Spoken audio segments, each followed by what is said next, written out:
பருதா முகத்தை மறைக்கிறதுக்காக பயன்படுத்தக்கூடிய அந்த தம்மா துண்டு துணி அது கொஞ்சம் விலகி முகத்தை ஒரு நொடி காட்டினதால இங்க ஒரு உசுறு போகுது. என்னடா அப்படின்னு பாக்குறீங்களா? படம் பாருங்க, உங்களுக்கே புரியும். படத்தோட பேருமே பர்தா தான். 2025 வந்த தெலுங்கு படம். பொறுத்தா இருக்கும், கண்டிப்பா பார்க்கணும். குறிப்பா பெண்கள் எல்லாம் பார்க்க வேண்டிய படம். பெண்களை புரிஞ்சுக்கணும்னு நினைக்கிற ஆண்களும் பார்க்க வேண்டிய படம். போலாமா ஸ்டோரிக்குள்ள? இந்த படத்தோட ஸ்டார்டிங் சீன்ல எடுத்ததுமே ஒரு வித்தியாசமான கிராமத்தை காட்டுறாங்க. அந்த கிராமத்துல திருவிழா போல தெரியுது. திருவிழால ஹீரோயோட அப்பா பருதா வித்துக்கிட்டு இருக்காரு. ஹீரோயின் தன் ஃப்ரெண்டு கூட ஏதோ பேசிக்கிறா. இங்க எல்லா பெண்களுமே, இந்த கிராமத்துல இருக்கிற அத்தனை பெண்களுமே பருதா போட்டு தம் முகத்தை மறைச்சபடிதான் இருக்கிறாங்க. அங்க ரோபோ ஜோஷியம் சொல்லிட்டு இருக்காங்க போல. அந்த ஜோசியத்தை பாக்குறதுக்காக இவ காசு கொடுத்து ஹெட்போனை காதுல மாட்டிக்கிட்டு ஜோசி கிட்டு இருக்கிற சமயம் எவனோ வந்து இவளோட கையில ஒரு வலையில கொடுத்துட்டு போறான். உடனே இவ மெசேஜ்ல எத்தனை தடவை சொல்லியிருக்கேன், இந்த மாதிரி எல்லாம் பப்ளிக்கா வந்து என்ன பார்க்காத, எப்பவும் பார்க்க நம்ம ஸ்பாட்டுக்கு வா, பேசிக்கலாம் அப்படின்னு மெசேஜ் போடுறான் ராஜேஷ்ங்கிற ஒரு பையனுக்கு. யார் இந்த ராஜேஷ் பின்னாடி தெரிய வரும். அப்புறம் பார்த்தா நம்ம ஹீரோயினோட ஃப்ரெண்டு ஒருத்தி பிரெக்னண்டா இருக்கிறா. புருஷன் கூட இங்க ஷாப்பிங் வந்திருக்கா போல தெரியுது. என்ன பிரெக்னண்டா இருக்கியா, வயித்துல என்ன ஆம்பளை புள்ளியா பொம்பளை புள்ளியா அப்படின்னு ரொம்ப பாசமா தொட்டு பேசிக்கிட்டு இருக்கிறா இவ. அடுத்து பார்த்தா அந்த ஊர் கோயிலுக்கு எல்லாம் சாமி கும்பிட போயிடுறாங்க. இவங்க சாமி கும்பிடுற அந்த விதமே கம்ப்ளீட்டா வித்தியாசமாவும் வினோதமாவும் வேற மாதிரி இருக்குதுன்னு சொல்லலாம். ஏன்னா சாமி கும்பிட போறவங்க அத்தனை பேருமே முகத்தை மூடினாப்புலதான் போறாங்க. நிறைய பேரு முளைப்பாரி தூக்கிட்டு போவாங்கல்ல, அந்த மாதிரி பானையில வச்சு நெருப்பு தூக்கிட்டு போறாங்க. இப்படி பல வித்தியாசமான விஷயங்களை இந்த படம் முழுக்க நம்ம பார்க்க போறோம். அடுத்த ஒரு படி வித்தியாசமா இங்க இருக்கிற சாமியோட சிலை கூட முகத்தை மறைச்சாப்புல பருதா போட்டிருக்காங்க. சாமியோட சிலைக்கு மாடா பருதா அப்படின்னு நமக்கு தோணும். ஏன்னா அந்த மாதிரி பருதா போட்டிருக்காங்க இங்க. அப்புறம் இவங்க கொண்டு வந்த அந்த நெருப்பை ஒரு நெருப்பு குழியில போட்டு மொத்த நெருப்பும் பத்தி எரிய அதுல இருந்து ஒரு நெருப்பை பிடிச்சிட்டு போய் அடுத்த சடங்குக்காக காத்துக்கிட்டு இருக்கும்போது சாமியோட சிலைய ஆண்கள் பாத்திரக்கூடாதுன்னு சுத்தி திரைச்சில போட்டு மூடுறாங்க. சாமியோட முகத்துல இருக்கிற அந்த பருதா அகற்றப்படுது. எதுக்குன்னு பார்த்தா 4 பேரை குறிக்கிறாப்ப 4 வைக்கோல் வச்சிருக்காங்க. அவங்க நெருப்பு ரெடி பண்ணாங்கல்ல, அங்க இருந்து எடுத்துட்டு போன அந்த நெருப்பை வச்சு அந்த 4 பேரை குறிக்கிறா போல இருக்கிற அந்த 4 வைக்கோல் மேலையும் நெருப்பு வைக்கிறாங்க. இது என்னையா வித்தியாசமா இருக்கு, இதோட பேக் ஸ்டோரி என்னங்கிறத பொம்மலாட்டம் மூலமா நமக்கு காட்டுறாங்க. அதுல இதே மாதிரி ஒரு நாள் விசேஷம். அந்த கிராமம் ரொம்ப சீரு சிறப்புமா நல்லபடியா வாழ்ந்துகிட்டு இருந்த ஒரு காலகட்டம். அப்ப ஜோலமான ஒருத்தவங்க பயங்கர வீராங்கனையா வில்வித்தை பத்தி தான் சிஷ்ய பிள்ளைகளுக்கு சொல்லி கொடுத்துட்டு இருப்பாங்க. பசங்களும் ஆர்வமா கத்துக்கிட்டு இருக்கிற சமயம் அவங்கள ஒரு சிஷ்ய பிள்ளைய ஒரு பாம்பு கடிச்சிடும். பாம்பு கடியில உசுருக்கு போராடிட்டு இருக்கிறவனை காப்பாத்தணுமேனு அந்த டைம்ல அவங்க பிரெக்னண்டா வேற இருக்காங்க போல. ஜோலம்பிகா அதெல்லாம் தாண்டி பொருட்படுத்தாம குதிரையில பாதிக்கப்பட்ட அந்த சின்ன பையனை தூக்கிக்கிட்டு ஹாஸ்பிட்டல் வரைக்கும் கொண்டு போய் அவனை காப்பாற்ற முயற்சி பண்றாங்க. அப்புறம் திரும்பி வர வழியில ஒரு மாட்டு வண்டியில வந்த ஒரு 4 பேரு இப்படி பிரெக்னண்டா இருக்கே, இந்த மாதிரி சூழல்ல நீ குதிரையில போறது ஆபத்துமா, எங்க மாட்டு வண்டியில ஏறிக்கும், நாங்க உன்னை சேஃபா கூட்டிட்டு போறோம்னு சொல்லி ஏமாத்தி மாட்டு வண்டியில ஏத்திக்கிறானுங்க. இவங்களும் நம்பி ஏறின பிறகுதான் தெரியுது அந்த 4 பேரும் ஒரு கொடூரமானவனுங்க. தப்பான நோக்கத்துல அந்த அம்மாவை சீண்ட வர அவங்க முடிஞ்ச அளவு அவங்களோட போராடுறாங்க.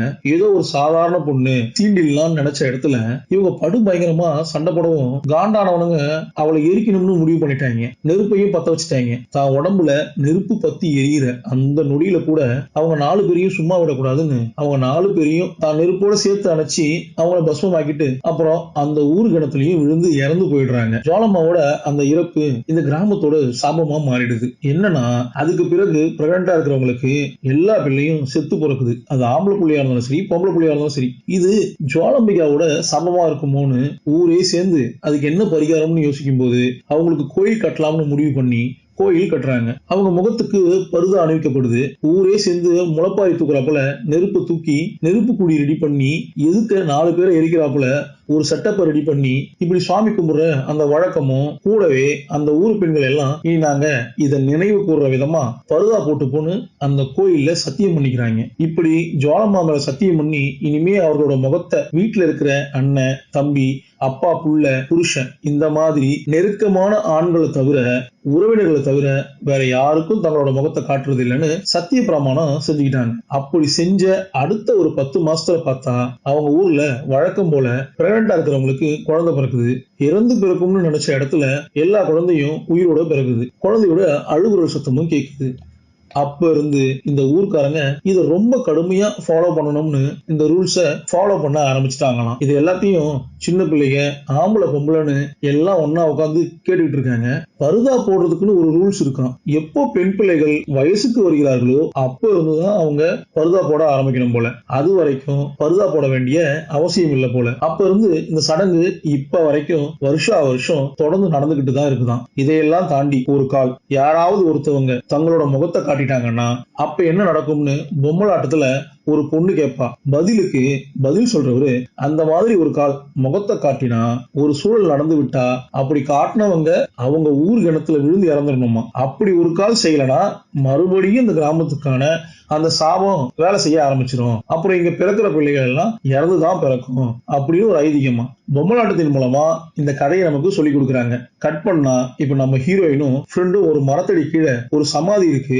அது இவளோட அம்மாவை அடக்கம் பண்ண இடம் போல. நம்ம ஹீரோயினுக்கு நிச்சயம் ஆயிடுச்சான். கூடிய சீக்கிரம் கல்யாணமா. கல்யாணத்துக்கு 500 பேருக்கு சோறு போடணும் அப்படி இப்படின்னு அம்மாவுக்கும் அப்பாவுக்கும் ஆசை. அம்மா இறந்து போயிட்டாங்க. இப்ப அப்பாவுக்கும் ஆசை. கணக்கு போட்டு பார்த்தா 1.5-2 லட்சம் செலவாகும். எதுக்கு தேவையில்லாத செலவுன்னு கேட்டா அப்பா கேட்க மாட்டேங்கிறாருமா அப்படின்னு இறந்து போன தான் அம்மாவோட சமாதியில உட்காந்து பேசிட்டு இருக்கிறா இவ. பாவம். இந்த ஊர்ல இந்த பருதாவை கலர் கலரா விற்கிறது தான் இவளோட வேலையே. சரி வாடின்னு ஏதோ வரைஞ்சு முடிச்சுட்டு ஹோம்ஒர்க் எல்லாம் முடிச்சுட்டு கிளம்புறாங்களான்னு தெரியல. ஏன்னா 2 பேர்கிட்டயும் பேக் இருக்குது. அப்படி பேக் எடுத்துட்டு போற வழியில பார்த்தா திடீர்னு ஒரு காத்துல இவளோட பருதா அப்படியே பறக்குது. இப்பதான் நம்ம ஹீரோயோட முகத்தையே நமக்கு காட்டுறாங்க. பருதா பறந்ததும் இவளுக்கு பயங்கர பதட்டம். ஓடி போய் பருதாவை எடுத்து டப்புன்னு முடிக்கிறான். யாரும் பாத்துருக்க மாட்டாங்கல்ல அப்படின்னு பதறிக்கிட்டே வரா. அந்த காட்டுல நீ நானும் தான் இருந்தோம். யாரும் பாத்துருக்க மாட்டாங்க. ஒன்னும் பிரச்சனை இல்ல, பயப்படாத, எப்ப பார்த்தாலும் பயந்துகிட்டு அப்படின்னு ஃப்ரெண்டு சொல்றான். வீட்டுக்கு வந்தாச்சுங்க. அப்பாக்கு ஏதோ டிசைன் பண்ணி கொடுத்து இந்த மாதிரி டிசைன்ல வேணும்னு ஏதோ கேட்டுட்டு இருக்கிறா. வாங்கலையோ பருதா, வாங்கலையோ வண்ண பருதா அப்படின்னு கத்துறதுக்கு மைக் செட் எல்லாம் இவங்க கிட்ட இருக்குது.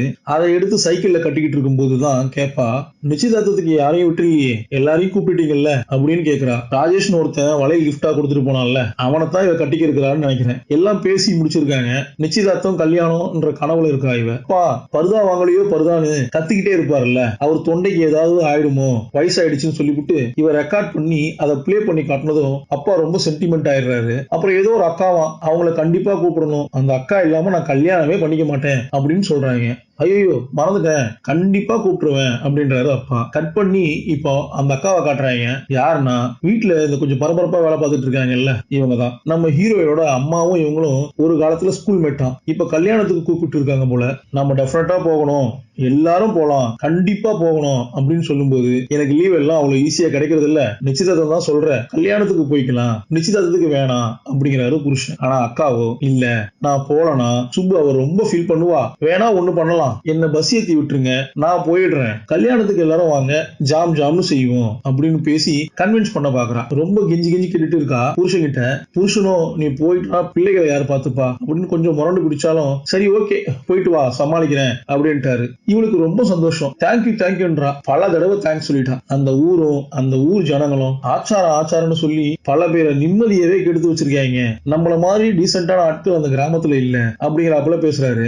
அந்த அம்மா இருக்கிறது சிட்டி போல. சிட்டி பக்கம் எல்லாம் இந்த பருதா கான்செப்ட் எல்லாம் இல்ல, அதனாலதான் அப்படி சொல்றாரு போல தெரியுது. அந்த பக்கம் ஹீரோயோட அப்பாவோ பருதா விற்கிறதுக்காக சைக்கிள்ல அப்படியே அங்கேயும் இங்கேயும் அலைஞ்சிட்டு இருக்காரு. அவர் அப்படி போகும்போது சுடுகாடு பக்கத்துல ஒரு 7-8 சவத்தை அடக்கம் பண்ணிருக்காங்க. அதெல்லாம் கேப்பாரட்டு கிடக்குது. அதை தாண்டி வண்டி ஓட்டிட்டு போயிட்டு இருக்காரு. இந்த பக்கம் பார்த்தா அந்த பொம்மலாட்டத்தை ஒரு பொண்ணு பாத்துக்கிட்டே இருந்தால, அந்த பொண்ணு ஏஜ் அட்டன் பண்ணிட்டு இருக்கா போல தெரியுது. வயசுக்கு வந்ததுனால வீட்டுக்குள்ளேயே உட்கார வச்சிருக்காங்க. வெளியில பசங்க விளையாண்டுட்டு இருக்கிறத பார்த்துட்டு இவளுக்கும் விளையாடணும்னு ஆசை. பேட் எடுக்க போகும்போது அம்மா செம்ம திட்டுறாங்க. வீட்டுக்கே ஸ்கிரீன் போடுறாங்க. இங்க பாரு, இனிமேல் இப்படி எல்லாம் பருதா எல்லாம் போடாம இருக்க முடியாது, நாளையில இருந்து பருதா போட்டாகணும், இப்படி எல்லாம் விளையாட முடியாதுன்னு சொல்லும்போது, நாளைக்கு தானே பருதா ஃபங்க்ஷன், நான் இன்னைக்கு கடைசியா ஒரு தடவை விளையாண்டுக்கிறேனே அப்படின்னு அந்த குழந்தை கேட்கும். அடியே இன்னைக்கு மட்டும் நீ வெளியே போய் விளையாண்ட, நாளைக்கு நடக்க போறது உன்னோட பருதா ஃபங்க்ஷனா இருக்காது, உன் சாவு மணியாதான் இருக்கும், கொன்னு போட்டுருவாங்கடி, வேண்டான்னு சொல்லி வருத்தப்படுறாங்க அந்த அம்மா. நான் ஒருத்தி ஷட்டில் கார்க்கு விளையாட போறதுனால ஊருக்கே சாபம் வந்துருமா என்ன அப்படின்னு அதை நம்பாம பேச, அங்க பக்கத்துலயே அக்கா காரி உட்காந்துருக்கா பாருங்க, பிரெக்னண்டா, நான் பிரெக்னண்டா இருக்கிறேனே, இந்த நேரத்துல இதை பத்தி தான் பேசலாமான்னு சொல்லும்போது ஐயோ சாரின்னு தப்பு கணத்துல போட்டுக்கிறாங்க. சரி விடுக்கா, இன்னும் கொஞ்ச நாள்ல உனக்கு குழந்தை பிறந்துரும், ஷட்டில் கார்க்கெல்லாம் வேணாம், நான் உன் புள்ள கூடவே விளையாண்டு போறேன் அப்படின்னு பேசுறா. ரொம்ப தன்மையா நடந்துக்கிறா. இந்த அக்கா மருதாணி போட்டு விடுவாங்க போல தெரியுது. டிசைன் நிறைய வச்சிருக்காங்க. எனக்கு இந்த டிசைன் போட்டு விடுங்கன்னு இவ கேட்டதும் இதையே வச்சு விடுறேன் அப்படிங்கிறாங்க அந்த அக்கா. கட் பண்ணா அந்த ஊருக்கு ஒதுக்குப்புறமா ஒரு ரயில் குட்டி ஒண்ணு கேப்பாரட்டு கிடக்கும். இதுதான் கட்டிக்க போற பவித்ராவோட பையன் ராஜேஷ பாக்குறதுக்காக இவங்க யூஸ் பண்ணிக்கிட்டு இருக்கிற பேஸ் போல வந்ததுமே சத்தம் போட ஆரம்பிச்சிட்டான். ராஜேஷ திருவிழா பக்கம் வராத, எவ்வளவு பயமா இருந்தது தெரியுமா அப்படின்னு எடுத்து சொல்லிட்டு இருக்கிறா வருத்தப்பட்டு. இதுல கூத்து என்னன்னா, இவ ஒரு பெட்டி அவன் ஒரு பெட்டி, ரெண்டு பேரும் நேருக்கு நேரு பார்க்காம பேசிக்கிட்டு இருக்காங்க. இவளுக்கு இந்த கிராமத்துல சொல்லி கொடுக்குற இந்த விஷயங்கள் மேல எல்லாத்து மேலயும் நம்பிக்கை உண்டு போல. கல்யாணத்துக்கு பிறகுதான் முகத்தையே காட்டணும்னு கட் அண்ட் ரைட்டா நிக்கிறா இவ. அதே மாதிரி அவனும் தன்னை பார்க்க கூடாதுங்கிறதுலயும் கட் அண்ட் ரைட்டா இருக்கிறா. அவளும் இவனோட முகத்தை பார்த்தது இல்ல, இவனும் அவளோட முகத்தை பார்த்தது இல்ல. எதுக்கு இந்த காலத்துல போய் இதெல்லாம்? அடுத்ததோ ஏதோ விசேஷம் நடக்க போதான், அந்த விசேஷத்துக்கு நீ வரமாட்டேல்ல அப்படின்னு கேட்கும்போது, ஊர் பஞ்சாயத்து தலைவரோட புள்ளனா நான் வராம இருந்தா நல்லா இருக்காது, அதனால நான் வருவேன் அப்படின்னு அடம்பிடிக்கிறான். நாளைக்கு என்னடா விசேஷம்னு கேட்டா, அதான் ஒரு புது பொண்ணு ஏஜ் அட்டன் பண்ணிருக்காள்ல, அவளோட பர்தா ஃபங்க்ஷன். அந்த ஃபங்க்ஷன்ல நீ என் முகத்தை பார்க்க கூடாது, அவ்வளவுதானே, அதுக்கு நான் ஒரு ஏற்பாடு பண்றேன் அப்படிங்கிறான் இவன். என் சுப்பு கேட்டு நான் செய்யாம இருப்பேனா, செஞ்சிடுவேன் அப்படிங்கிறான் அவன். இவங்களோட நிச்சயதார்த்தத்துக்கு இன்னும் 3 நாள் தான் இருக்கான். எனக்கு நிறைய கனவு வருதுன்னு அவ சொல்லுவான். என்ன மாதிரி கனவு அப்படின்னு கேட்டா, சிட்டி பக்கம் போய் ஒரு சின்னதா ஒரு வீடு கட்டி அவரு பேங்க் வேலை பார்ப்பாரு, இந்த அம்மா வாத்தியார் வேலை பார்ப்பாங்களாம். வீட்டுல ஒரு குட்டி நாய் கூட வளர்க்கறாங்கன்னு 2 பேரும் வேலைக்கு போறாப்புல பல கனவுகளை பேசிட்டு இருக்காங்க. வீடு ஓகே, மேனேஜர் வேலை அதுவும் ஓகே, நாய்க்குட்டி கூட ஓகே. ஆனா நீ ஏன் டீச்சர் வேலை பார்க்கணும்னு ஆசைப்படுறேன்னு கேக்குறான். ஏன் கூடாதுன்னு அவ கேக்குறா. ராஜேஷோட பொண்டாட்டி பஞ்சாயத்து தலைவரோட மருமக, நீ வேலையெல்லாம் செய்யலாமா என்ன? அதெல்லாம் வேலையெல்லாம் செய்யக்கூடாது, வீட்டு வாசல கூட தாண்டக்கூடாது, வீட்டுக்குள்ளேயே உன்னை ராணி மாதிரி பாத்துப்பேன் அப்படிங்கிறான். அந்த கிறுக்கு பைபிள்ல அதுக்கு சூப்பர் அப்படின்னு சந்தோஷமா அதை ரசிக்குது. அப்புறம் ஏதோ எடுத்து கொடுக்குறா, அவனும் வாங்கிக்கிறான். எஸ்ன்னு ஒரு டாலரை வாங்கி கொண்டு வந்து கொடுக்குறா. இந்த எஸ்ஐயே நானும் டாலரா போட்டுக்கிறேன், வேணும்னா எஸ் பச்சை கூட குத்திக்கிறேன் அப்படின்னு பேச, ஓகே நாளைக்கு சந்திப்போம் அப்படின்னு கிளம்புறான். இன்னும் 2 நாள் தான் பாக்கி. பொண்ணுக்கு ரொம்ப சிறப்பா ஃபங்க்ஷன் நடக்க ஆரம்பிச்சிருச்சு. நம்ம ஹீரோயின் கூட வந்து அட்டன் பண்ணிட்டு இருக்கிறா. ஆட்டம் பாட்டம் கொண்டாட்டம்னு எல்லா ஃபங்க்ஷன்ல சிறப்பா போய்கிட்டு இருக்குது. அழகா அப்பாவும் பருதாவை போத்தி விட்டுட்டாரு. அதை பார்த்ததும் நம்ம ஹீரோயினுக்கு சின்ன வயசுல இவளுக்கு இதே மாதிரி பருதா போட்ட அந்த பழசு எல்லாம் ஞாபகத்துக்கு வருது. அப்ப அந்த அக்கா தான் வந்து போட்டு விட்டுருப்பா. அதே போல பிளாஷ்பேக்ல ராஜேஷ் பைபிள்ல கூட படிக்கும் போதே லவ் பண்ணிருப்பான் போல தெரியுது. நாளையில இருந்து நீ பருதா போட ஆரம்பிச்சிருவல்ல, அப்புறம் உன் முகத்தை பார்க்க முடியாதுன்னு இவன் வருத்தப்படும் போது, உன் கஷ்டம் எனக்கு புரியுது, கல்யாணத்துக்கு பிறகுதான் புருஷனுக்கே முகத்தை காட்டணும்னு இருக்குது, அதனால என் முகத்தை பார்க்காம நீ கஷ்டப்படுவ, வேதனைப்படுவ, அந்த வேதனையை நானும் புரிஞ்சுக்கணும்னு நானும் உன் முகத்தை பார்க்க கூடாது, கல்யாணம் வரைக்கும் நானும் உன் முகத்தை பார்க்க மாட்டேன்னு இவ அன்னைக்கே முடிவு பண்ணிருப்பா போல தெரியுது. அதையெல்லாம் நினைச்சு பாக்குறா. நம்ம அக்காவும் வெளியூர்ல இருந்து வந்துட்டா. உடனே வீட்டுக்குள்ள கூட்டிட்டு போய் முகத்தை பார்த்துட்டு, நல்லா வளர்ந்து நிக்கிற ஆளாயிட்டேன்னு பாராட்டி பேசுறாங்க. அப்புறம் நம்ம நிச்சயதார்த்த ஃபங்க்ஷன், ராஜேஷ் நிச்சயதார்த்தத்துக்கு வந்துட்டாரு. மாப்பிள்ளையோட ஃப்ரெண்டு வெளியூர்ல இருந்து நிச்சயதார்த்தத்துக்காக வந்திருக்கான். அவனும் சேர்ந்து டான்ஸ் ஆடிட்டு இருக்கும்போது அவன் பேக்ல இருந்து கீழே ஒரு புத்தகம் விழுது, ஒரு மேகசின் புக். அந்த மேகசினை ஒரு சின்ன பையன் எடுத்து கொண்டு போய் திண்ணையில வைக்கிறான் ஒரு கூடை மேல. அந்த கூடை அப்படியே டிராவல் ஆகி வீட்டுக்குள்ளேயே வந்துருச்சு. அந்த கூடையில தான் பூ இருக்குது. கூடை அப்படியே வீட்டுல ஒவ்வொரு ஆளுகிட்டையும் கைமாறி கடைசியா பூசாரி கிட்ட வரும்போதுதான் மேகசின்ல கல்யாண பொண்ணோட முகம் பருதா இல்லாம பளிச்சுன்னு தெரிய ஒரு போட்டோ, அதுவும் ஃப்ரண்ட் பேஜ்ல ரிலீஸ் ஆயிருக்கிறத பார்த்து அவங்க பயங்கரமா கலாட்டம் பண்ண ஆரம்பிச்சிட்டாங்க. என்ன புள்ளைய வளர்த்திருக்க, இவ்வளவு கேவலமா வளர்த்திருக்க அப்படின்னு சத்தம் போட்டுட்டு இருக்காங்க. சத்தம் கேட்டு நம்ம ஆட்கள் எல்லாம் வெளியே வராங்க. அவளுக்கே தெரியாம போட்டோ எடுத்திருப்பாங்க அப்படின்னு மாப்பிள்ளை வக்காலத்து வாங்கினாலும் மாப்பிள்ளுடைய அப்பா அதெல்லாம் ஒத்துக்க முடியாது. இதுக்கு என்ன எக்ஸ்பிளனேஷன், என்ன இழவு இதுன்னு மேகசினை தூக்கி வீசி எறிகிறாரு. குடும்பமானம் போச்சு, ஊர்ல பேர் போச்சு அப்படின்னு புலம்பியும் தள்ளுறாரு. இந்த மாதிரி ஒரு புள்ளைய போய் நீ கல்யாணம் பண்ணணுமா, நல்ல வேலை இப்பயே தெரிஞ்சிருச்சு, கல்யாணத்துக்கு பிறகு பார்த்தா என்ன ஆகுறது அப்படின்னு பேச ஆரம்பிக்கிறாங்க. இவ இப்பேற்பட்டவளா அப்படின்னு கேரக்டரையே அசாசினேட் பண்ணி பேச ஆரம்பிக்கிறாங்க. மேகசினை பார்த்து இவளுக்கே ஷாக்கா இருக்குது. எனக்கு இது என்னன்னே ஒன்னும் புரியலங்கிறா. இந்த போட்டோவை யார் எடுத்தா, எப்ப எடுத்தா எனக்கு எதுவுமே தெரியாது அப்படிங்கிறா இவ ஹீரோயின். சிட்டில இருந்து வந்த அந்த ஃப்ரெண்டு காரணம், உனக்கு தெரியாமத்தான் இதை இவ்வளவு அழகா போட்டோ எடுத்தாங்களா, இல்ல உனக்கு தெரியாமத்தான் கவர் போட்டோல உன் போட்டோ வந்ததா, அப்படி இப்படின்னு ஃப்ரெண்டு பயங்கரமா பேசிட்டு இருக்கான். ஃப்ரெண்டா இல்ல அண்ணனா தம்பியான்னு தெரியல, போக போக தான் தெரியும் போல. அம்மா எல்லாமே வளர்ந்ததுனால பொண்ணை இப்படி கேவலமா வளர்த்து வச்சிருக்கான். அப்பாவுக்கு திட்டு வேற. ஃப்ரெண்டா மாப்பிள்ளையோட அண்ணனான்னு தெரியல. அவன் கட்டிக்கிட்ட பொண்ணு பக்கத்துல கீழே உட்கார்ந்து இருக்குது. 10 வருஷம் ஆயிடுச்சான். கல்யாணம் ஆகி ஒரு தடவையாவது பருதா இல்லாம நீ வெளியே வந்திருக்கியான்னு கேக்குறான். அந்த பொண்ணு இல்லைங்குது. ஐயர் பருதா போடாம மூஞ்சியை காட்டிட்டு இந்த மாதிரி நம்ம ஊரு பெண்கள் போனா ஊருக்கு எப்பேற்பட்ட சாபம் வரும்னு உங்களுக்கு தெரியும்ல அப்படின்னு பிரச்சனை பண்ண ஆரம்பிக்கிறாரு ஐயரும். அங்க ஃப்ரெண்டு பிரெக்னெண்டா இருக்கிறாருல்ல, அவளுக்கு பயங்கரமா பதட்டமாகுது. ஏன்னா இவன் நிற மாச கர்ப்பிணியா இருக்கிறா. இப்ப இதனால ஏதாவது சாபம் வந்து தனக்கு பிறக்க போற புள்ள செத்து போய் பிறந்தா அப்படின்னு வருத்தப்படுறாங்க. பதட்டம் பேனிக் அதிகமாகிட்டே இருக்குது. அங்க வச்சு, அக்கா சத்தியமா சொல்றேன், நான் ஊர் சாமி மேல சத்தியமா சத்தியமா சொல்றேன், இந்த தப்பு எப்படி நடந்துச்சுன்னு எனக்கு தெரியல. நான் தெரிஞ்சு எந்த தப்பு செய்யணும்னு அப்படி சத்தியம் பண்றா இவதான் இவ்வளவு சொல்றா இல்லங்க. உங்க ஊரு பொண்ணு நம்பாம எவனோ எடுத்த போட்டோவை நம்புறீங்களே அப்படின்னு வக்காலத்து வாங்கினாலும் நீ இந்த ஊருக்காரி இல்ல. எங்க ஊர் சடங்கு சம்பிரதாயம் எல்லாம் உனக்கு எதுவும் தெரியாது, உனக்கு பேசுறதுக்கு ரைட்ஸே இல்ல, உரிமையே இல்லன்ட்டாங்க. ஐயர் பொண்ணை உள்ள கூட்டிட்டு போங்கன்னு சொன்னதும் சில பேர் வந்து அவளை இழுத்துட்டு உள்ள கூட்டிட்டு போனாங்க. கதவை சாத்திட்டாங்க. இந்த பக்கம் தான் பிள்ளைக்கு ஏதாவது ஆயிடுமோன்னு கர்ப்பிணி பொண்ணு அழுதுகிட்டு இருக்கிறான். ஊர்க்காரங்க ஐயர்னு மொத்த பேரும் ஒண்ணு கூடி நம்ம ஊர் நல்லதுக்காக தான் சொல்றேன், இந்த பொண்ணை உயிர் தியாகம் பண்ணிடணும் அப்படிங்கிறாரு ஐயர். இது கொல்ல போறீங்களா, என்ன விளையாடுறீங்களான்னு அக்கா கேட்பாங்க.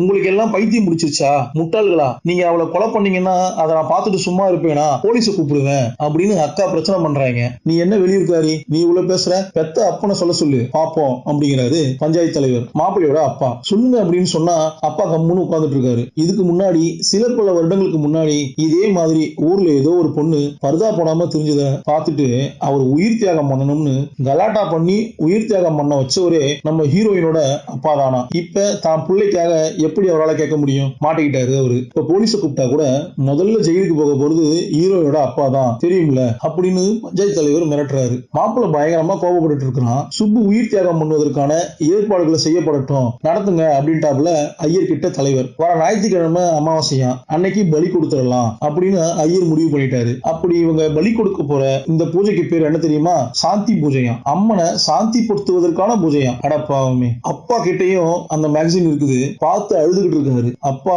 சத்தியமா சொல்றேன், அந்த போட்டோவுக்கு நான் போஸ்ட் கொடுக்கல, நான் எடுக்கல அப்படிங்கிறான். எனக்கும் தெரியும்னு சொல்லி அப்பா அழுகுறாரு. இந்த ஊரே நமக்கு வேணாம், பொட்டி பொடிக்கை கட்டி வச்சுட்டேன், கிளம்புவோம், இந்த ஊரை விட்டே ஓடி போயிடலாம் அப்படின்னு அக்கா முடிவு பண்றாங்க. எங்க ஊருக்கு போயிட்டா யாரும் எதுவும் பண்ணிட முடியாது, கிளம்பு அப்படின்னு சொன்னா ஹீரோயின் கிளம்ப மாட்டேங்கிறான். எங்கேயும் வரலங்கிறான். என்னால என் கிராமத்துக்கு ஒரு சாபம் வரப்போகுதுன்னா இந்த ஊருக்காக நான் சாந்தி பூஜை பண்றேன், நான் என் உசுரை கொடுக்குறேங்கிறா அவ. இப்ப ஓடி போனா தப்பு பண்ணாப்புல ஆயிடாதா அப்படின்னு கேக்குறா. அடியே கொண்டு போட்டுருவாங்கடி உன்ன, சொன்னா கேளுடி அப்படின்னு அழுகுறாங்க அவங்க. இப்ப நிற மாச கர்ப்பிணியா இருக்கிறவ என் ஃப்ரெண்டு, அவளுக்கு குழந்தை பிரச்சனை இல்லாம பிறக்கணும்னா அதுக்கு நான் உசுரை கொடுக்கணும் அப்படின்னு சொல்லி அழுகுறா. எவ்வளவோ இந்த அக்கா சொல்லி பார்த்தாலும் கேட்கல, அழுதுகிட்டே இருக்கிறா. அப்புறம் வழக்கம் போல அந்த ட்ரெயின் பெட்டியில ரெண்டு பேருமே பார்க்காமலே பேசிக்கிறாங்க. நான் போஸ்ட் கொடுக்கல, எவன் எடுத்தான்னு தெரியல, எல்லாம் போச்சே அப்படின்னு அழுதுட்டு இருக்கிறா. நீ போட்டோக்கு போஸ்ட் கொடுக்கலன்னு சொன்னா இந்த ஊருக்காரங்க நம்ப மாட்டேங்கிறாங்களே. மாப்பிள்ள அங்க கோபப்பட்டு இருக்கிறான். எல்லாம் என் தலையெழுத்துன்னு சொல்லி அழுகுறா. அந்த மேகசின்ல அந்த போட்டோவை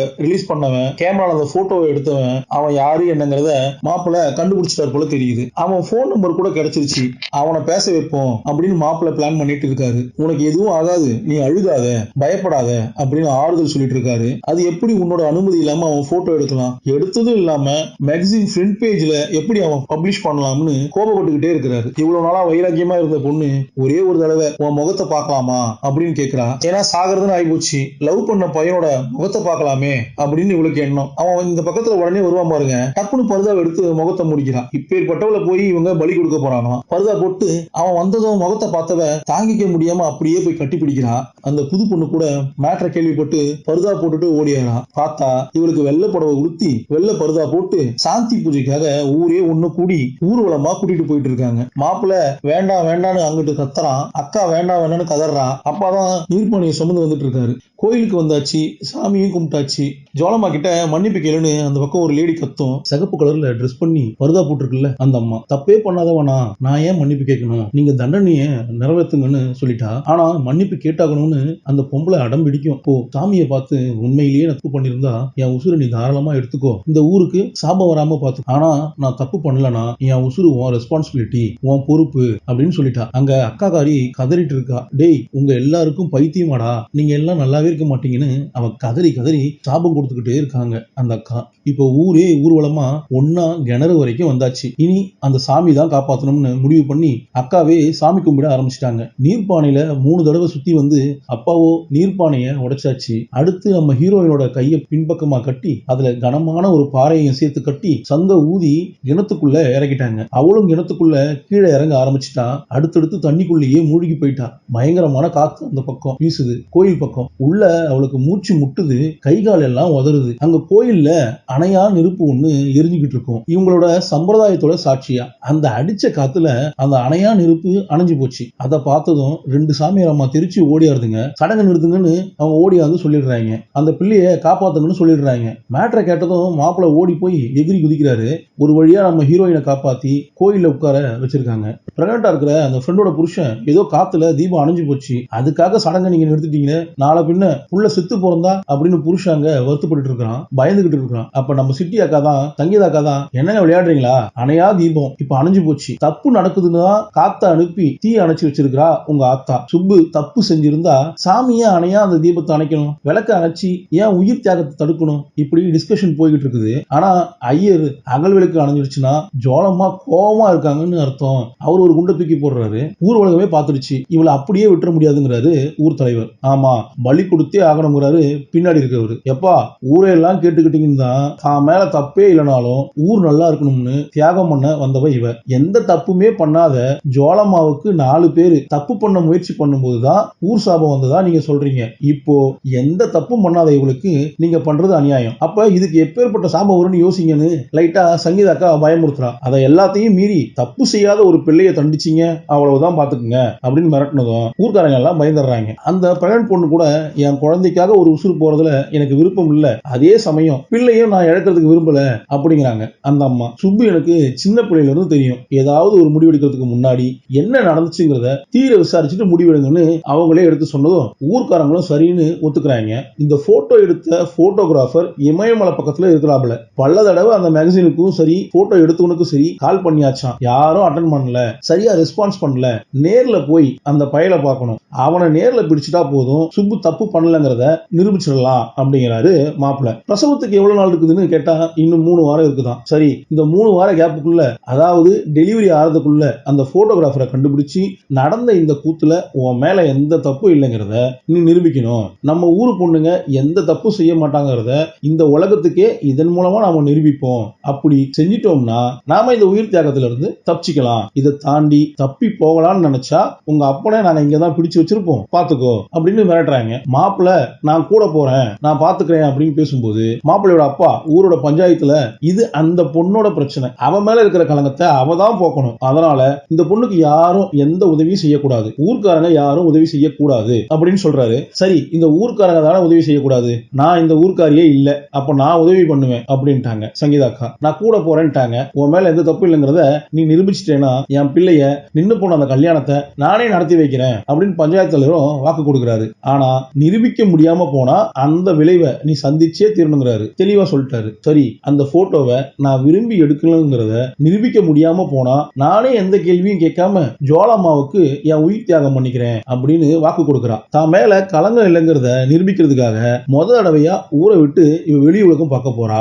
அப்பா தொழிலுக்கு போலான்னு யோசிக்கும் போது இந்த பர்தாவால தானே தான் பொண்ணோட உசுரே ஆபத்துல இருக்குன்னு புரிஞ்சுக்கிட்டு சைக்கிளை உள்ள வச்சுட்டாரு. பர்தா தைக்கிற அந்த மெஷினையும் மூடி போட்டாரு. இந்த பக்கம் சங்கீதாக்கா புருஷனுக்கு போனை போட்டு நடந்த கூத்தெல்லாம் சொல்லலாம்னு பார்த்தா அதுக்குள்ள இங்க சிக்கனை வாங்கிட்டு இருக்கவரு உன்னை பிக்கப் பண்றதுக்கு பஸ் ஸ்டாண்ட் வரைக்கும் வர முடியாது, நீயே வீடு வந்து சேர்ந்துரு ஆட்டோ பிடிச்சி அப்படிங்கிறாப்புல. சிக்கன் வாங்கி வச்சுட்டு இருக்கேன், 4 நாளா ஹோட்டல்ல தின்னு வாய் ஒரு மாதிரி ஆகி போச்சு, நீ வந்ததும் சமைச்சிரு என்ன அப்படிங்கிறாப்புல. இந்த அம்மா ஏதோ கதை சொல்லுது, சின்ன வயசுல என்ன பாசமா வளர்த்த சின்ன அத்தையோட பக்கத்து வீட்டு ஆன்ட்டி கால் பண்ணாங்க, அப்படி பாசமா வளர்த்த சின்ன அத்தைக்கு உடம்பு சரியில்லையா, ரொம்ப கஷ்டமா இருக்காங்களாம், சாகுற தருணத்துல இருக்காங்களாம், சாகுறதுக்குள்ள என்ன பார்க்கணும்னு விருப்பப்படுறாங்க, நான் போயிட்டு வந்துடுறேன் அப்படின்னு ஒரு பிட்ட போட்டு விட்டா. அப்ப பிள்ளை யார் பாத்துக்கிறதுன்னு கேக்குறான் அவன். ஒரு 4 நாள் தாங்க, கொஞ்சம் சமாளிச்சிருங்க அப்படின்னு கேக்குறா. ஏதோ போன்ல அழுது அடம்பிடிச்சு புருஷன் கிட்ட பர்மிஷன் வாங்கியாச்சு. சரி அப்படின்னு இவனும் ஒத்துக்கிறான். ஆனா பொண்டாட்டி வருவா சமைக்கலான்னு சொல்லி சிக்கனை சின்ன சின்னதா கட் பண்ணு, லெக் பீஸ் லைட்டா கீரல் போடுன்னு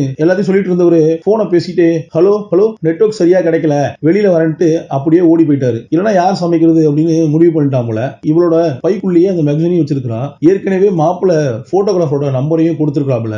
அதுக்கு கால் பண்ணா காலே போக மாட்டேங்குது. Please try later, please try லேட்டர்னு வருது. தப்புன்னு சங்கீதாக்காவை கட்டிப்பிடிச்சு நீங்க இல்லைன்னா என்ன பண்ணிருப்பேனே எனக்கு தெரியல, ஒத்தையில எப்படி கஷ்டப்பட்டு இருப்பேனே புரியல, தேங்க்ஸ் அப்படின்னுவா. அதெல்லாம் விடு, நம்ம நிலைமையை புரிஞ்சுக்கிட்டு சிட்டில இருக்கிற தன்னோட ஃப்ரெண்டோட பொண்ணு ஒருத்தி பேரு அம்மியா, கொஞ்சம் அழுத்தி கூப்பிட்டா அம்மின்னு கூப்பிட வேண்டியிருக்கும். அந்த அம்மியே அந்த போட்டோகிராஃபரை கண்டுபிடிச்சு நம்மள அவங்க கிட்ட கொண்டு போய் சேர்க்கிற வேலையெல்லாம் அவ பாத்துப்பா, நம்ம அங்க போய் சேர்ந்தா மட்டும் போதும், யூ டோன்ட் வரி அப்படின்னு சமாதானப்படுத்திட்டு இருக்காங்க. இந்த பக்கம் பார்த்தா அந்த அம்மியை காட்டுறாங்க. ஒரு பெரிய பெரிய அபார்ட்மெண்ட் கட்டுற பொறுப்பு அவங்களோடது. ப்ராஜெக்ட் மேனேஜரா இருக்காங்க போல. கரெக்டான நேரத்துக்கு டெலிவரி கொடுக்கணும். இப்ப போற ஸ்பீடு பத்தலன்னு சொல்லி மேனேஜரை போட்டு சம வாங்குன்னு வாங்கிட்டு இருக்கா. அம்மாட்ட இருந்து விடாம கால் வேற. ஒர்க்ல இருக்கும் பொழுது ஏமா கால் பண்றேன்னு சத்தம் போடுறான். நான் சொல்றத புரிஞ்சுக்கோ, ரொம்ப கஷ்டமான ஒரு சூழல்ல வந்திருக்காங்க, அவங்களுக்கு நாம உதவி பண்ணலனா எப்படி, தயவு செய்து உதவி பண்ணுன்னு சொல்றாங்க. அமிக்கு உதவி பண்றதுல பெருசா விருப்பம் இல்ல. அம்மா கம்பல் பண்ணிட்டு இருக்காங்க. ஒரு டிரைவர் ஒரு டூர் கைடு அனுப்புறேன், அவங்களோட போயிட்டு வரட்டும். என்னால எல்லாம் இதுக்கு முன்ன பின்ன தெரியாதவங்க கிட்ட திருச்சி எல்லாம் பழக முடியாது, பேச முடியாது, ஹெல்ப் பண்ண முடியாதுன்னு சொல்லிடுறான். சிட்டில வளர்ந்த பொண்ணு நீயே இப்படி சொன்னா கிராமத்துல இருந்து வரவங்க அவங்களுக்கு அப்ப எவ்வளவு அனிசியா இருக்கும். நான் டெல்லியில இருந்திருந்தா நானே இந்நேரம் கூட்டிட்டு போயிருப்பேன். பெத்த தாய்க்காக இது கூட செய்ய மாட்டியா அப்படி இப்படின்னு பிளாக்மெயில் பண்ண ஆரம்பிக்கிறாங்க. இங்க பாரு, இந்த மேட்டரை பத்தி மீடியா கிட்டயோ இல்ல போலீஸ் கிட்டயோ போச்சுன்னா ஒட்டுமொத்த கிராமத்தையும் தூக்கி உள்ள வச்சிருவாங்க. அதை விட்டுப்புட்டு தாம் பேர்ல கலங்க இல்லைன்னு ப்ரூவ் பண்றதுக்காக அவ கிளம்பி வரா. இதெல்லாம் நல்லாவா இருக்குது அப்படின்னு இவளுக்கு விருப்பமே இல்ல. அதெல்லாம் அவங்க பிரச்சனைடி, நீ ஜஸ்ட் கூட்டிட்டு போயிட்டு மட்டும் வாடி. இவ்வளோ இன்னைக்கோ நாளைக்கோ தனக்கு ஒரு ப்ரமோஷன் கிடைக்க இருக்குது, இந்த ப்ராஜெக்டுக்காக நான் எவ்வளவு கஷ்டப்பட்டு இருக்கிறேன் உனக்கு தெரியும் இல்ல, இந்த நேரத்துல போய் என்ன இந்த மாதிரி வேலை பார்க்க சொல்ற அப்படின்னு வருத்தப்படுறான். இல்ல இல்ல என்னால எதுவும் பண்ண முடியாது சாரின்னு சொல்லிட்டு காலை கட் பண்ணிட்டா. இப்ப இந்த ப்ராஜெக்ட் கம்ப்ளீட் பண்றதுக்கான நியூ டைம்லைன் வந்திருக்குது போல.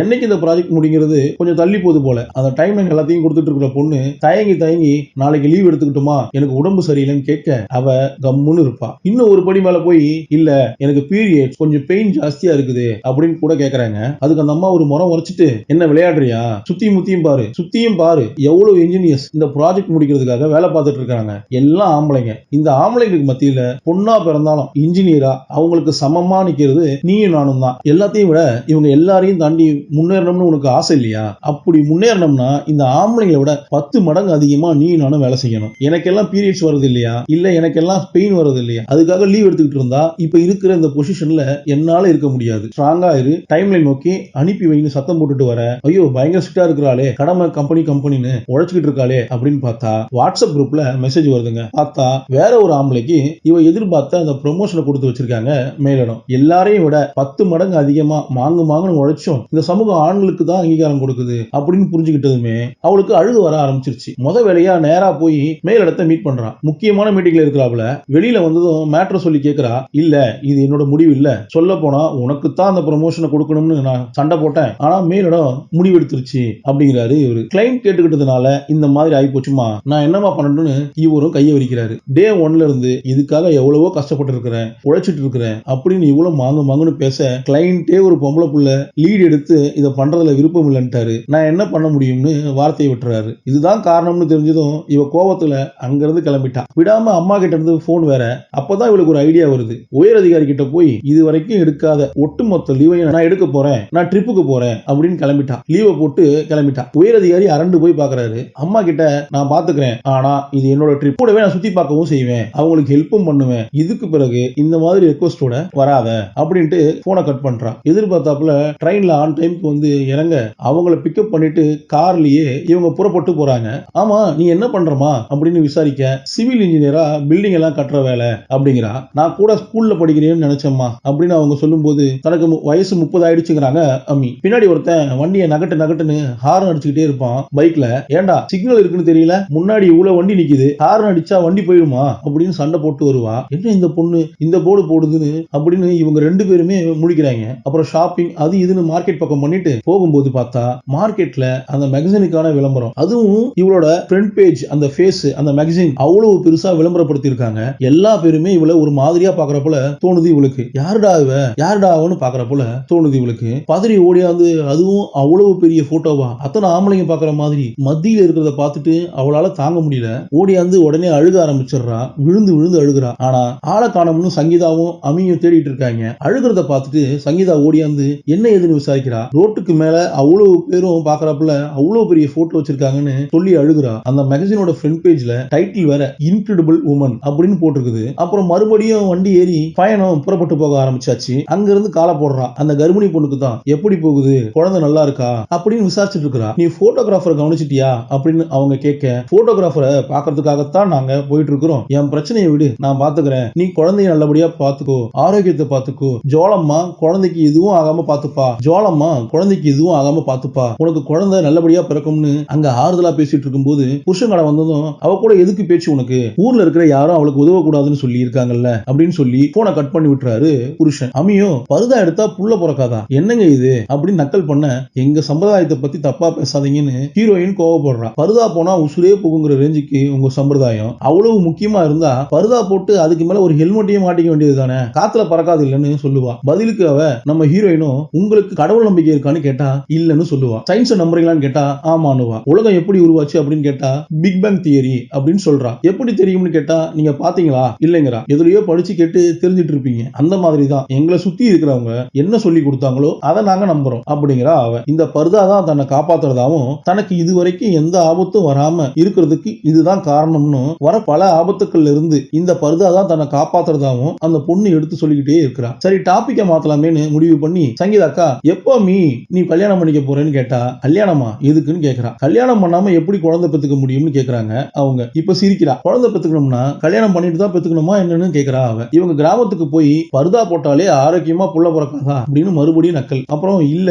சும்மா சொன்னேன், எனக்கு கல்யாணத்துலயோ குழந்தைகள்லயோ விருப்பம் இல்ல, இன்ட்ரெஸ்ட் இல்லைங்கிறா. ஆனா பொண்ணா பிறந்தாலே கல்யாணம் பண்ணி ஆகணும், குழந்தை பெத்தாகணுமே அப்படின்னு ஹீரோயின் கேட்பா. ஆம்பளைங்களால முடியாதது பொண்ணுங்களால முடியறது குழந்தை பெத்துக்கிறது மட்டும்தான் அப்படின்னு சொல்லும் போது அதுக்கு அம்மி கெக்க புக்குன்னு சிரிக்கிறா. வண்டியவே நிறுத்திட்டா சொல்ல போனா சிரிச்சு. அப்புறம் ஒரு ஹோட்டல்ல ரூம் போட்டு வந்தாச்சு. இந்த ஹோட்டல் ரூம் பார்த்தா கிராமத்துல இவங்க ரூமை விட இவங்க வீட்டை விட பெருசு. சிம்பிளா ஒரு ரூம் எடுத்திருந்தா 500 ரூபாய் வாடகை முடிஞ்சு போயிருக்கும். இவ்வளவு பெரிய பங்களாவா வாடகை எடுத்திருக்கா, நான் வாடகை எல்லாம் கட்ட மாட்டேன்பா அப்படிங்கிறா. அவ ரூம் எங்கன்னு கேட்டுட்டு கதவை திறந்துட்டு உள்ள வந்தா இவ பாத்ரூம்ல குளிச்சுட்டு இருக்கா. ஐயோ உன் ரூம் நினைச்சு வந்தா பாத்ரூமா அப்படின்னு இந்த பக்கம் திரும்பிடுறா. வா சேர்ந்து குளிக்கலாமா அப்படின்னு கூப்பிட, இங்க பாருங்க இவ்வளவு பெரிய ரூமுக்கு எல்லாம் என்னால வாடகை கொடுக்க முடியாது, என் பட்ஜெட் ரொம்ப சின்னது, பேசிக்கான ரெண்ட் தான் என்னால கொடுக்க முடியும் அப்படின்னு சொல்றா. நான் உங்ககிட்ட பணம் கேட்கவே இல்லையே அப்படின்றா அவ. அம்மி இல்ல இல்ல நாங்க கண்டிப்பா கொடுக்கணும்ல, நாங்களும் இந்த ரூம்ல தங்கி இருக்கோம்லங்கிறா நம்ம ஹீரோயின். என்ன வேணாலும் பண்ணிக்கமா, போற வழியில கதவை சாத்திட்டு போமா அப்படின்ட்டா. நீ என்ன சொல்றது நான் என்ன செய்யறதுன்னு சாத்திட்டு தான் போனா, வம்புக்குனே வந்து கதவை திறந்து வச்சுட்டு உட்காந்துட்டா. ஏண்டி உனக்கு என்னடி பிரச்சனை, அவளுக்கு பிடிச்சாப்புல அவ இருக்கிறா, உனக்கு பிடிச்சாப்புல நீ இருக்கிற, விடுங்கடி அப்படிங்கிறாங்க சங்கீதா. முதல் வேலையா காசு எடுத்து வச்சுட்டு இதுக்கு மேல சரிபட்டு வராது, நாம நம்மளோட வேலையை பார்த்துப்போம், அவ உதவி நமக்கு தேவையில்லைன்னு பணத்தை எல்லாம் எண்ணி வைக்கிறா. உடனே நம்ம அம்மி பணத்தை எண்ணி பார்க்கும்போது ஒரு 500 ரூபாய் கம்மியா இருக்குது, சரி பரவாயில்ல விடு உனக்கு டிஸ்கவுண்ட் அப்படின்னு மறுபடியும் நக்கல் பண்றா. போதும் ஓவரா முறுக்குற, பயங்கர டயர்டா இருக்குது, வா உட்காரு அப்படிங்கிறாங்க சங்கீதா. நீங்க வரமாட்டீங்கல்ல அப்படின்னு அவங்க சூட்கேஸையும் சேர்த்து தூக்கிட்டு போறா. ஏமா போகும்போது பர்தாவை மறந்துட்டு போறோமா அப்படின்னு இவங்க ஞாபகப்படுத்துறாங்க அம்மி. சங்கீதா தான் அது இதுன்னு பேசி கன்வின்ஸ் பண்ணி உட்கார வைக்கிறாங்க. ராத்திரி அம்மி தூங்கி எழுந்திருக்கும் போது பார்த்தா பக்கத்துல நம்ம ஹீரோயின் இல்ல. இங்கடானா எங்கேயோ உட்கார்ந்து சோகமா அழுதுட்டு இருக்கிறா. அவ உட்கார்ந்து இருக்கிறத பார்த்துட்டு அப்படியே விட்டுட்டு போறதுக்கும் மனசு இல்ல. என்னம்மா என்ன ஆச்சுன்னு லைட்டா விசாரிக்க ஆரம்பிக்கிறா. உனக்கு இதெல்லாம் விளையாட்டா இருக்குது இல்ல, ஆனா எனக்கு அப்படி இல்ல, என் உசுறு சம்பந்தப்பட்ட விஷயம். இப்படி பேசிட்டு இருக்கும் போதே அந்த பக்கம் சங்கீதாவும் எழுந்திருச்சுறாங்க. அந்த போட்டோகிராஃபரை பாக்குறதுங்கிறது எனக்கு எவ்வளவு முக்கியமான விஷயம் தெரியுமா, உங்ககிட்ட போய் இதெல்லாம் சொல்றேன் பாரு, எனக்காக என் மாப்பிள்ள எங்க அப்பா அந்த பிரெக்னன்ட் பொண்ணுன்னு பல பேர் அங்க காத்துட்டு இருக்கிறாங்க. உன்ன மாதிரி என்னால நிம்மதியா சந்தோஷமா எல்லாம் இருக்க முடியாது, என் நிலைமையையும் புரிஞ்சுக்கணும்ல அப்படின்னு சொல்லி அழுகுறா. இனிமே நான் உன் சம்பிரதாயத்தை பத்தி எல்லாம் நக்கல் பண்ண மாட்டேன், ஜோக் பண்ண மாட்டேன், நாளைக்கு சீக்கிரமே கிளம்பலாம், போட்டோகிராஃபர் எவ்வளவு முடியுமோ அவ்வளவு சீக்கிரம் பாத்துடலாம் அப்படின்னு வாக்கு கொடுக்குறா. முத வேலையா கிளம்பி அவரை பாக்குறதுக்காக புறப்பட்டு போறாங்க.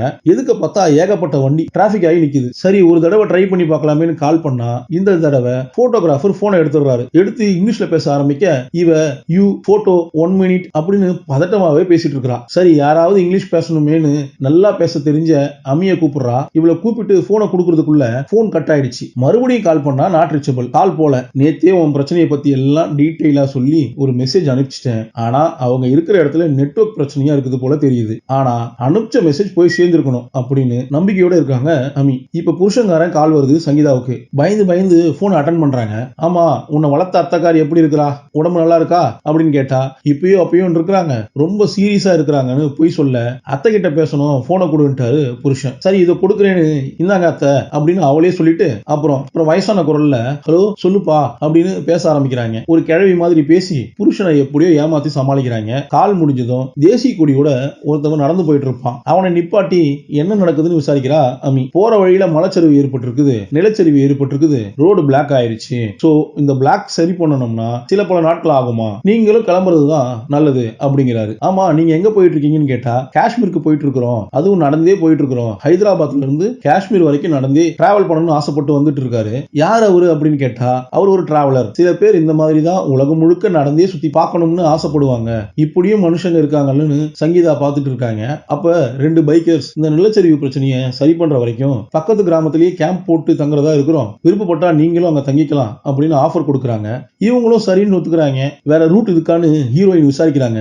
ரொம்ப தூரம் வந்துட்டோமா, ஸ்டார்டிங்ல கூட வேற ரூட்டை பிடிக்க வாய்ப்பு இருக்குது, இப்ப நம்ம வேற ரூட்டை பிடிச்சு போறதா இருந்தா கஷ்டம், இதே ரூட் தான் கொஞ்சம் ஃபாஸ்டா போறதுக்கு வாய்ப்பு இருக்குது, சரி பண்ணிடுவாங்க, நாளைக்கு இல்ல நாளை கழிச்சு சரி பண்ணிடுவாங்க அப்படின்னு சொல்றாங்க. இங்க ஊரே சேர்ந்து கும்பிட்டு இருக்குது, நல்லது நடக்கணுமே அப்படின்ட்டு. அப்பா பையனை முறுக்கி எதுக்கிட்டே இருக்காரு, நீ தான் அந்த பொண்ணு மேல தப்பு இல்ல அப்படின்னு ப்ரூவ் பண்ணிட்டா கல்யாணம் பண்ணி வைக்கிறேன்னு ஒத்துக்கிட்ட, இப்ப என்ன மாத்தி மாத்தி பேசுறேன்னு அப்பா கூட சண்டை போட்டுட்டு இருக்கிறான். ஆமாடா, அவளே விருப்பப்பட்டு அந்த போட்டோக்கு போஸ்ட் கொடுக்கல அப்படின்னா கூட அவளோட முகத்தை ஆடு மேய்க்கிறவன்ல இருந்து அத்தனை பேரும் பார்த்து தொலைச்சிடுறாங்க, அவளை போய் கட்டணுமா அப்படின்னு கேக்குறாரு. இவன் அவ கொடுத்த அந்த எக்ஸ்ங்கிற டாலரையே வருத்தப்பட்டு பார்த்துக்கிட்டு இருக்கிறான். இங்க பார்த்தா ஒரு டூரிஸ்ட் ஏரியா போல அந்த இடம், பேராஷூட்ல பறந்துட்டு இருக்காங்க நிறைய பேர், அதையெல்லாம் சங்கீதாக்கா வீடியோ எடுத்துட்டு இருக்காங்க. அப்போ ஒரு புது கேரக்டர் அறிமுகம், தான் திருச்சின்னும் நீங்க எந்த ஊருன்னு கேட்டு பழகிறாரு அவரு. திருச்சிக்காரர் இந்த பொண்ணை பார்த்தா என்ன நார்த் இந்தியா பொண்ணு மாதிரி பருதா போட்டு மூஞ்சியை மறைச்சிருக்கிறா, நார்த் இந்தியால இருந்து வந்து நம்ம ஊர்ல செட்டில் ஆன பொண்ணா அப்படின்னு கேட்க, அதெல்லாம் கிடையாது, பக்கா தமிழ் பொண்ணு நானு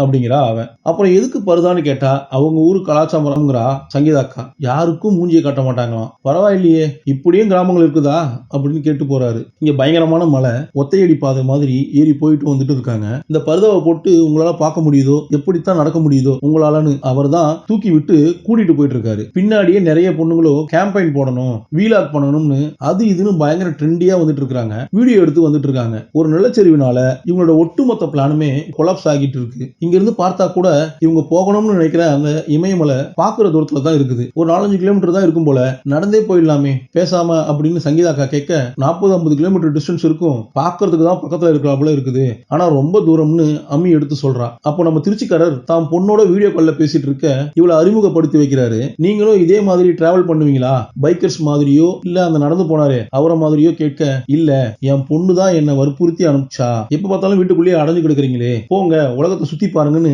என்ன தனியாவே அனுப்பிச்சு வச்சுட்டு தான் சொல்றாரு. சோலோ டிராவலரா சுத்தி பாருங்கன்றாராம் தான் பொண்ணு. உங்க பொண்ணு சொல்லித்தான் இவ்வளவு தூரம் வந்தீங்களான்னு கேட்க, ஆமா பொண்ணு இல்ல, சொன்னது செய்யலன்னா என்ன கொன்னு போட்டுருவா என் பொண்ணு அப்படிங்கிறாரு அவரு. வாங்க புறப்படலாம்னு மறுபடியும் புறப்படுறாங்க.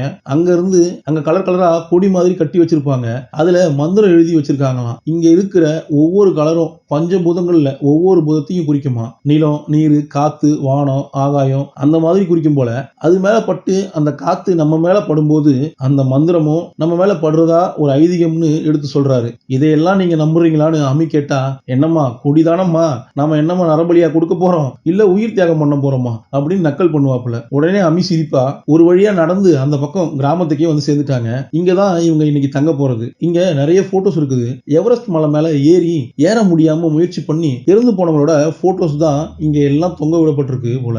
அப்படி மேல ஏறி போறாங்கல்ல, அப்படி போறவங்க குளிர் தாங்காம இல்ல ஏதோ ஒரு ஆபத்துனாலேயோ இறந்து போயிட்டாங்கன்னா இறந்து போனவங்களோட பாடியை கீழே எடுத்துட்டு வர மாட்டாங்களாம், அங்கேயே விட்டுருவாங்களாம். அடையாளம் காட்டக்கூடிய ஒரு கல்லு மாதிரி அவங்க மாறிடுவாங்க போல தெரியுது. அப்படி எல்லாம் போகும்போது அங்க வச்சு நம்ம திருச்சிக்காரர் எவரெஸ்ட் மலை மேல ஏறி போறதா இருந்தா அதுக்கு எவ்வளவு செலவாகும் தெரியுமா, 70 லட்சம் ஆகுங்கிறாரு. ஏறதுக்கு 70 லட்சமா, நான் கூட ஏறுனா 70 லட்சம் கொடுப்பாங்கன்னு நினைச்சேன் அப்படின்றாரு இன்னொருத்தர் நக்கல் பண்றாரு. இப்படி மலை ஏறணும்னு ஆசைப்படக்கூடிய ஒரு பொண்ணு தான் இப்ப இங்கேயே ஒரு சின்ன லாட்ஜ் மாதிரி நடத்திட்டு இருக்காங்க. வீடுதான் லாட்ஜ் மாதிரி நடத்திட்டு இருக்காங்க, மத்தவங்களுக்கும் ஹெல்ப்ஃபுல்லா இருக்கும்னு. இவளும் விருப்பப்பட்டா எப்ப வேணாலும் ஒரு சூழல் கிடைக்கும் போது ஏறி போலாம், சாதிக்கலாம்னு ஆசைப்படுறாங்க போல. அந்த போட்டோ எல்லாம் பார்க்கும்போது நம்ம ஹீரோயினுக்கு உலகம் எவ்வளவு பெருசு அப்படிங்கிறது தெரிய வருது. நம்ம ஹீரோ கடை பக்கம் வந்தா கடையில இவன் கட்டிக்க போற அந்த பொண்ணோட போட்டோவை போட்டு ஏகப்பட்ட மேகசின்கள் இருக்குது. ஒவ்வொருத்தனும் போட்டோவை பார்த்து பார்த்து மேகசினை வாங்குறான், தொட்டு படிக்கிறான். இதையெல்லாம் பார்க்க பார்க்க மாப்பிள்ளையோட மனசுல ஏதோ ஒரு மாற்றம் தெரியுது. இனிமே அவ நமக்கு வேண்டாம்னு முடிவு பண்ணிட்டான் போல. அந்த டாலரை பிடிச்சி அறுக்க முயற்சி பண்றான், அறுக்க முடியல. நைட்டு கேம்ப் ஃபயர் போட்டு எல்லாரும் உட்கார்ந்துருக்காங்க. அங்க வச்சு அவர் ஒரு குட்டி கதை சொல்றாரு. இவரோட பால்கனில ஒரு ரேர் பேர்டு வந்திருக்குது போல. சரின்னு சொல்லிட்டு இவர் ஏதோ சாப்பாடெல்லாம் போட்டிருக்காரு. அடுத்த நாளும் ஆவலா வரும்னு எதிர்பார்த்துட்டு இருந்தா வரல, பக்கத்திலேயே செத்து போய் கிடக்குது. ஆனா வந்து போன அந்த ஒரே நாள்ல நிறைய முட்டையை போட்டு போயிருக்குது போல. அப்புறம் சரி அதை பாதுகாக்கலாமே அப்படின்னு சொல்லி அந்த முட்டைகளை பாதுகாக்கிறாரு. அப்புறம் அந்த முட்டைகளும் குஞ்சு பொரிச்சிருச்சு. அந்த பறவையோட குஞ்சுகளை பாதுகாப்பா உள்ளே உள்ளேயே வச்சு வளர்க்கறாரு. அதுவும் வளர்ந்து ஆளாயிடுச்சுங்க. அந்த குஞ்சுகள் எல்லாம் பறவைகளா ஆயிடுச்சு. திடீர்னு ஒரு நினைப்பு, உள்ளேயே வச்சு அடைச்சு வச்சுட்டு இருக்குமே, திறந்து விடலாமேன்னு முடிவு பண்ணி ஒரு நாள் திறந்து வச்சிடறாரு. திறந்து வச்சும் கூட உள்ள இருக்கிற பறவைகள் எதுவும் வெளியில வரல, பறக்கல. என்னடா அதுன்னு இவர் அதிசயமா பாக்குறாரு. அப்போ உள்ள இருந்து ஒரே ஒரு பறவை மட்டும் தைரியமா வெளியில வந்து வானத்துல பறந்து போகுது. ஆனா திடீர்னு பார்த்தா எதுக்கு ஒரு 4 பருந்துகள் வந்து அதை குத்தி கொன்னு தின்னுடுதுங்க. இப்போ உங்ககிட்ட ஒரு கேள்வி, நான் கூண்டை திறந்து விட்டது தப்பா இல்ல சரியா? இப்படி ஒரு கேள்வி கேட்கறாங்க. இனி இங்க இருக்கிற ஒவ்வொருத்தரும் அவங்களுக்கு தெரிஞ்ச பதில சொல்ல போறாங்க. இப்ப சுத்தி உட்கார்ந்துட்டு இருக்கவங்க என்ன சொன்னாங்கறத கவனிப்போம். ஒரு தாடிக்காரர், இதுல உங்க தப்பு எதுவும் இல்ல, சாகும்னு உங்களுக்கு தெரியாது இல்ல அப்படிங்கிறான். இன்னொரு காக்கி சட்டக்காரரோ, கூண்டுக்குள்ளேயே அடைச்சு வைக்கிறதை விட வெளியில விட்டது சரிதான் அப்படிங்கிறாப்புல. அப்ப நம்ம சங்கீதாக்காவோ, அது எப்படி சரியாகும், அந்த பறவைகளை வெளியில விட்டா செத்துடுன்னு தெரிஞ்சு எப்படி வெளியில விட முடியும் அப்படின்னு கேக்குறாங்க சங்கீதாக்கா. நானா இருந்தா திறந்து விட்டுருக்க மாட்டேங்கிறாங்க. தலைமுடியை விரிச்சு போட்ட இன்னொரு பொண்ணும், எங்க அப்பா கூட இதே மாதிரி வெளியில ஆபத்து அதிகமா இருக்குன்னு சொல்லிட்டு என்ன வீட்டுக்குள்ளேயே வச்சிருந்தாருன்னா, வெளியிலேயே விடலன்னா அது என்னோட சுதந்திரத்தை தடுக்கிறாப்புல ஆகிடாதா அப்படின்னு அந்த பொண்ணு கேக்குறா. அப்ப நம்ம அம்மி அவ கேக்குறா, கம்ஃபர்ட்டுக்காகவோ இல்ல பாதுகாப்பா இருக்கணுங்கிறதுக்காகவோ உங்க சுதந்திரத்தை விட்டு கொடுக்கறது எந்த விதத்துல நியாயம்னு கேக்குறா. வீட்டுக்குள்ளேயே நீங்க பாதுகாப்பா இருக்கிறதா உணர்றதுனால வாழ்நாள் முழுக்க, ஆயுள் காலம் முழுக்க ஆபத்தையே பார்க்க கூடாதுன்னு வீட்டுக்குள்ளேயே முடங்கி கிடக்கிறது எந்த விதத்துல நியாயம்னு கேக்குறா. இந்த கேள்விகள் எல்லாம் நெத்தியடி மாதிரி நம்ம ஹீரோயினுக்கு ஏதாவது பதியுமா என்னன்னு தெரியல, கவனிச்சுட்டு இருக்கிறா. அப்பதான் நம்ம திருச்சிக்காரரோ, அந்த பறவையோட இடத்துல இருந்து நாம அதை யோசிச்சு பார்க்கணும். கூண்டுக்குள்ளேயே அடைஞ்சு கிடந்த அந்த பறவைகளை திறந்து விடும்போது வெளியில பார்த்தா மலை, ஆகாயம், வானம், மேகம், சுதந்திரம், குளிர்காகத்தான் ஆண்டவன் நமக்கு ரெக்கைகளை படைச்சிட்டு இருந்தானோ அப்படின்னு தான் அந்த கூண்டுக்குள்ள இருந்த பறவைகள் நினைச்சிட்டு இருக்கும். ஆனா லைட்டா சிறகடிச்சு பறக்கும் போதுதான், ஓஹோ, பறக்கிறதுக்காகத்தான் ஆண்டவன் நமக்கு இதை கொடுத்திருக்கிறானோ அப்படின்னு தோணி இருக்கும். எதுக்காக நமக்கு இதை படைச்சிருக்காங்கன்றது, எதுக்காக நமக்கு இதை படைச்சிருக்காங்கன்னு கூட தெரியாம வாழ்ந்த வாழ்க்கையெல்லாம் ஒரு வாழ்க்கையா அப்படின்னு அவர் கேட்கிறாரு. ஆனாலும் அது செத்து போச்சேன்னு சொல்லும்போது, எப்பா, சுதந்திரமா பிடிச்ச வாழ்க்கையை வாழ்ந்து செத்து போறதா இருந்தா செத்து போவோம், என்ன தப்பு இருக்குது அப்படின்னு கேட்கிறாரு. ஹீரோயினுக்கு ஏதாவது இந்த மெசேஜ் பாடம் எல்லாம் ஆழ் மனசுல இறங்குமா என்னன்னு தெரியல. இப்போ வரைக்கும் அவ பர்தாவை இறக்கவே இல்லை. அப்புறம் திருச்சிக்காரரோ குட் நைட் சொல்லிட்டு கிளம்பிடுறாரு. அப்போ அந்த லாட்ஜ் நடத்துறவங்க, அந்த நிலச்சரிவை சரி பண்றதுக்கு இன்னும் 3 நாள் ஆகுமா, நீங்க ஒன்னும் கவலைப்பட வேணாம், எல்லாரும் இங்கேயே தங்கிக்கங்கன்னு அவங்க தங்க விடுறாங்க. ஊர்ல இருந்து அந்த கர்ப்பிணி அக்கா வேற போனை போட்டு என்ன நல்லா போகுதா அப்படின்னு விசாரிச்சுட்டு இருக்காங்க.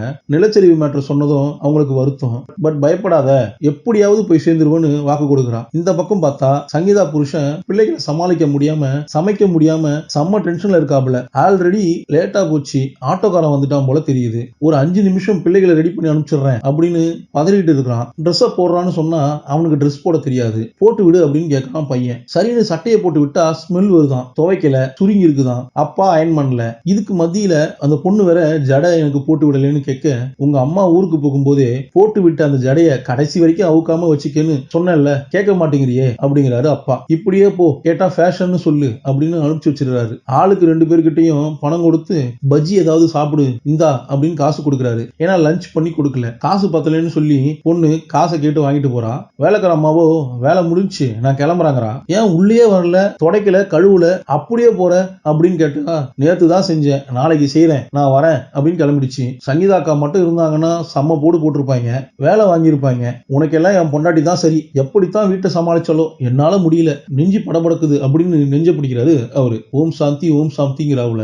அப்புறம் ஏதோ மறந்துட்டாராம், யோசிக்கிறாரு. ஐயோ, ஆபீஸ்க்கு போகணுமே, அப்புறம் தான் ஞாபகம் வருது, ஓடுறாரு. இங்க பார்த்தா மேல இருந்து அருவி அப்படியே பயங்கரமா கொட்டுது, காத்து பயங்கரமா அடிக்குது. நடுவுல ஒரு பெரிய பாலம், அதை கிராஸ் பண்ணி போகணும். கீழே ஆறு பறிக்கிற தண்ணி. இவளுக்கு இப்ப பதட்டம். பர்தாவை பிடிக்குங்கிறது ஒரு பதட்டம், காத்த சமாளிக்கணுங்கிறது 2வது பதட்டம், அந்த பாலத்தை கடந்து போறது 3வது பதட்டம். அப்போ ஒரு மெசேஜ் வருதுங்க. அந்த கர்ப்பிணி பொண்ணு தான் ஒரு மெசேஜ் அனுப்பிச்சிருக்கான்னு நினைக்கிறேன். இல்ல, கர்ப்பிணி இல்ல, வேற யாரோ ஃப்ரெண்டுன்னு நினைக்கிறேன். ஏய், ராஜேஷ் உங்ககிட்ட பேசுறானா இல்லையா, உடனே அவனை கால் பண்ணுடி அப்படின்னு இந்த மெசேஜ். இந்த ஃப்ரெண்டோட மெசேஜை பார்த்ததும் சரின்னு இவ்வளவு ராஜேஷ்க்கு கால் போடுறா. சிக்னல் கிடைக்கல, சிக்னல் கிடைக்கலன்னு சொல்லி காட்டு பக்கம் எங்கேயாவது மலை பக்கத்துல சிக்னல் கிடைக்குமான்னு அப்படியே சுத்தி முத்தி போயிட்டு இருக்கிறா. சங்கீதாவும் அம்மியும் ஒரு பாலத்துல இருக்கிறாங்க. இங்க பார்த்தா அன்னைக்கு தான் நம்ம மாப்பிள்ளைக்கு கல்யாணம். விடாம கால் வருது, அட்டன் பண்ணலாமா வேணாமான்னு யோசிச்சுட்டு இருக்க பஞ்சாயத்து தலைவர் போனை அட்டன் பண்ணி ஐயர் வாயால மாப்பிள்ளையும் பொண்ணையும் பேரை சொல்லி வாழ்த்துங்கன்னு சொன்னதும், ராஜேஷ்ங்கிற மாப்பிள்ளைக்கும் பிரியங்காங்கிற பொண்ணுக்கும் இன்னைக்கு இனிதே திருமணம் நடந்தது, அவங்க நீண்ட காலம் நீண்டோடி வாழணும்னு வாழ்த்தவும் செய்யறாரு. இதை கேட்டதும் அப்படியே அரண்டு போய் உட்கார்றா. உட்கார்ந்த உடனே அழுக. பார்த்தா இவ அழுதுட்டு இருக்கிற அந்த இடத்துக்கு பக்கத்திலேயே 4 பேர் கேம்ப் ஃபயர் போட்டு சரக்கு அடிச்சிட்டு இருக்காங்க. இங்க சங்கீதா அக்கா ஹீரோயினை காணுமேன்னு தேட ஆரம்பிக்கிற சமயம் அங்க பார்த்தா போதையில அந்த 4 பேரும் நம்ம ஹீரோயின் கிட்ட தப்பா நடக்க முயற்சி பண்றாங்க. அவங்க வண்டியில இவளை கடத்தி தூக்கிட்டு போறாங்க. உடனே அங்க பைக்ல போன சில பேரை நிப்பாட்டி காப்பாத்துங்கன்னு சொன்னதும் பைக்கர்ஸ் விரட்டி போயிட்டு இருக்காங்க. பின்னாடியே இவங்களும் வண்டியில வந்துட்டு இருக்காங்க. அன்னைக்கு கிராமத்தோட அம்மனா அவங்க கும்பிட்டு இருக்கிற அவங்களுக்கு என்ன நடந்ததோ அது இன்னைக்கு இவளுக்கு நடக்க இருக்கிறதோ என்னவோ. அதுவும் ஓடுற வண்டியில. அவங்க கிழிக்கிறதே மூஞ்சிய மறைச்சி அவ போட்டிருந்த அந்த பருதாவை தான். முதல் முறையா தான் அம்மா இதுதான் உன்னை காப்பாத்துன்னு அந்த பருதாவை போட்டு விட்டாங்கல்ல, அதைத்தான் கிழிக்கிறானுங்க. இந்த பருதாதான் உன்னை காப்பாத்தும்னு அந்த அம்மா சொல்லியிருக்கும். அதுதான் கிழியுது. அதே சமயம் பின்னாடி இருந்து விரட்டி வர்றதை பார்த்துட்டு இவனுங்க எதுக்குடா வம்முன்னு பொண்ணை ரோட்லயே உருட்டி விட்டுட்டாங்க. இவன் மயங்கி விழுந்து கிடக்குறா. பாவம் எந்திரிச்சதும் ஒரு குழியில போடுறா. அந்த 4 பேரும் புடிச்சு தூக்குனாங்கல்ல, அந்த அழுக்கெல்லாம் குளிச்சே துடைக்க முடியுமா அப்படின்னு பாக்குறா. அவ்வளவு வெறுப்பா இருக்கு இவளுக்கு. எப்படி இருக்க என்னன்னு அப்பா போன் பண்ணி கேட்கும் போது இவளுக்கு அழுகையா வரும். எங்க அழுதா அப்பா கஷ்டப்படுவாரோ அப்படின்னு சொல்லிட்டு டப்புன்னு போனை கட் பண்ணிட்டா. ஆறுதலா வந்து நிக்கிறது நம்ம அம்மிதான். என்ன முடிவு எடுக்கணும்னு தெரியல இவளுக்கு. அன்னைக்கு பருதாவை எடுக்க பார்க்கும் பொழுது பைக்குள்ள இருந்த அந்த மேகசினை பாக்குறா. கோவத்தை எல்லாம் அந்த மேகசின் மேல காட்டுறா. கண்ணா பின்னாடி பிச்சு எரிகிறா. என்னென்னலாம் சொல்லி வளர்த்தாங்களோ அதை எல்லாத்தையுமே நான் சரியாதான் செஞ்சேன். இந்த பருதாதான் என்னை காப்பாத்தும், ஆபத்தே வராதுன்னு சொல்லி வளர்த்தாங்க. எங்க காப்பாத்துச்சு? காப்பாத்தி இருக்கணும்ல, எங்க காப்பாத்தி இருந்துச்சு அப்படின்னு கேக்குறா.